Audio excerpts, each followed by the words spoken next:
Harlem's Fashion Row will celebrate our 6th anniversary this year. Our mission is to connect designers of color to consumers, buyers, and brands through creative events. It really started out as just a fashion show, but over time, after working with designers of color and hearing their stories and hearing their challenges, I knew that Harlem's Fashion Row would really become a platform for designers of color. No sleep is happening. Little elves making clothes. Good. I can't wait to see the investment. Emerging designers face many challenges. Just getting their name out there, letting people know who they are is one challenge, and getting people to get behind them financially.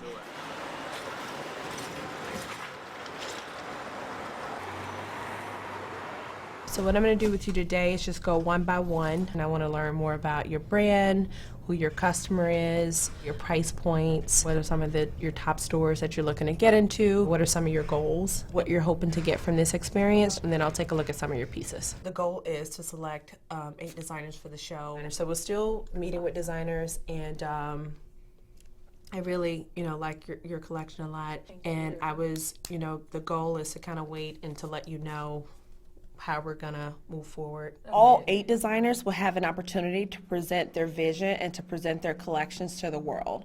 And then the top 4 of those, we will give an additional opportunity to present their collections in September.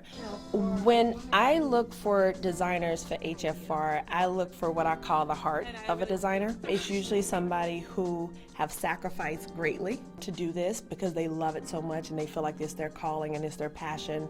People who have invested in themselves, so that means going to some schooling. Even if they don't have a degree in it, if I know that they've actually taken the time to take classes in this. Somebody who's super persistent and they're consistent with their collections. From one season to the next, I can see that this is absolutely that person's design because there's a story that's being woven through all these different seasons.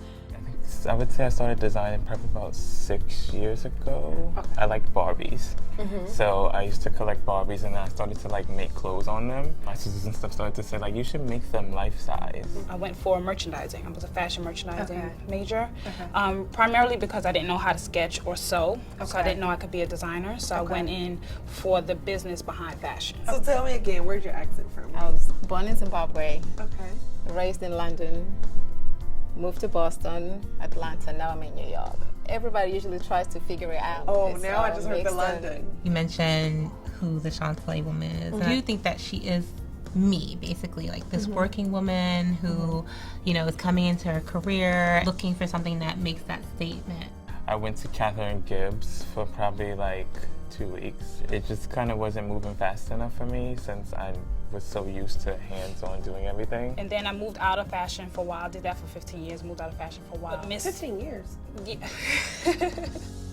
You look like you're 22. Wow. Yeah, Okay. I'm 37. And yes. So I was like, okay, Mom, I'm staying in Atlanta. I've never seen that many black people in one place. But then there were 2-3 seasons behind in fashion. The stores have stuff that we were wearing 3 seasons ago. I'm like, what is this? So there I was, I started designing.